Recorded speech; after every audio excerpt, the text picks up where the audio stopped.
modifié le Gmad Komodo version 1 en décalant les suspensions de ce point là à ces points d'accroche qu'il y a, mettre en travers. Logiquement c'est fait pour les mettre à 45 degrés, on aura plus de débattement. Pour l'instant nous avons ceci en débattement, c'est déjà pas mal. Voilà.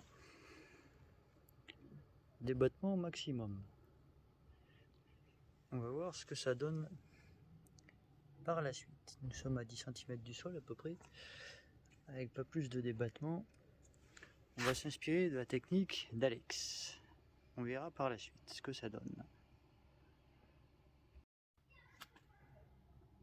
Donc voilà, nous avons incliné les suspensions, nous ferons pareil à l'avant. Et là déjà, nous avons quand même un peu plus de débattement. De 10-12, on est passé à 12-14 on va dire. On va voir la suite. Sans compter que au soulèvement, on a quand même du débattement, que là, il n'y a rien qui se passe. Et on était dans la même configuration devant. On a enlevé les petits ressorts qu'il y avait dans l'amortisseur. On va voir ce que ça donne aussi devant, ce que ça fait. On continue le bricolage. Donc voilà, nous avons fait des petites modifications de décalage de suspension. Comme on peut voir, on les avait verticales, elles sont inclinées à 45 degrés. Et du coup, nous avons maintenant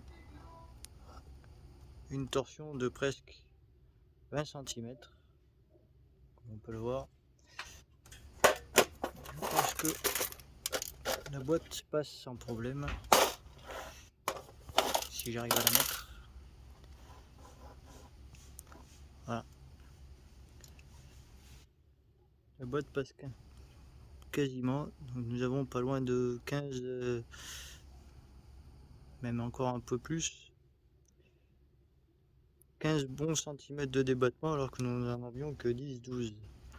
Ce qui fait beaucoup. Il n'y aura plus qu'à tester tout cela. L'avant pose sur le cerveau contre le haut-parleur du 4x4, ça c'est pas trop grave. Au moins il y a une petite butée. L'arrière il est en butée complètement basse. Il n'y a plus qu'à essayer. Nous sommes à 15 cm de débattement. Et si on part tout droit, aidé du chat,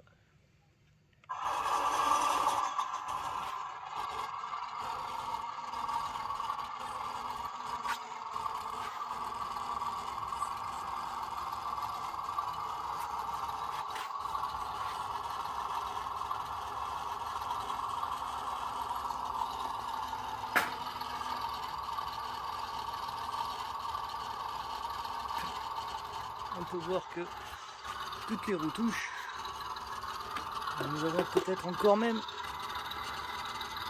non, on n'a pas plus de débattement, mais toutes les retouches, on est à facilement 13 cm de débattement.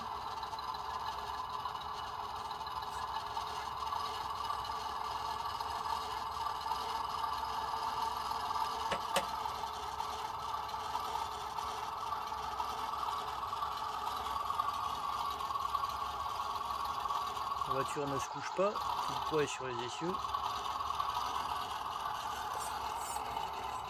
Bon. Petit positionnement.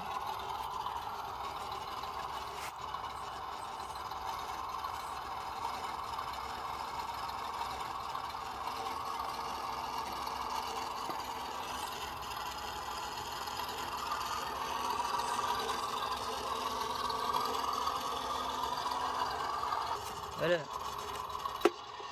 il a pris pas mal de débattement. On va peut-être voir de changer la carrosserie pour qu'elle soit un peu plus à sa taille. Une carrosserie plus petite, plus courte. Comme ça il aura un peu plus d'aisance dans les franchissements parce qu'à l'avant il y a quand même pas mal de débattement qui ne servent à rien.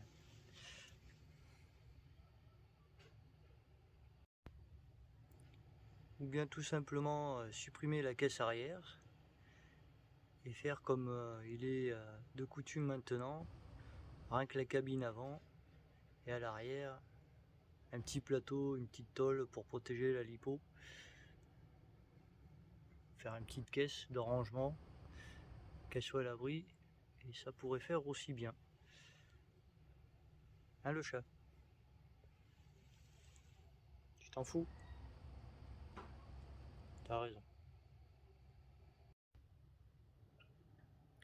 Du coup, l'idée de reculer la carrosserie, ça nous donnerait, au lieu de ça, ça nous donnerait cet effet là,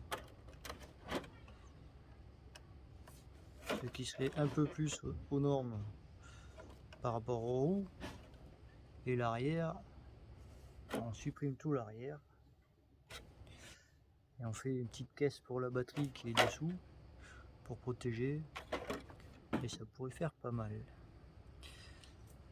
Quitte à avoir la batterie, la carrosserie, autant s'en servir. Ça pourrait rendre bien. Et reculer du coup le pare-choc. À voir. Bon bah le chat fait l'expecteur, hein. Vu de devant, ça a l'air pas mal, ça se présente bien. Du coup on va couper ras de la cabine arrière, quick, et laisser tout le châssis nu en attendant de mettre une petite caisse pour la lipo qui est cachée là-bas derrière. Donc ça peut faire bien. On continue. Bon ben après quelques heures, non on va dire quelques minutes de découpe, le power wagon a rétréci en mini truck. Voilà. Hop, on va le mettre, ça fait plus joli. On a reculé la carrosserie. Ça va beaucoup mieux avec l'espacement de roue. On a avancé le pare-choc aussi. On supprimera le support de carrosserie arrière que l'on va laisser temporairement pour protéger la lipo. Il n'y a plus qu'à aller rouler avec dans son nouvelle édition.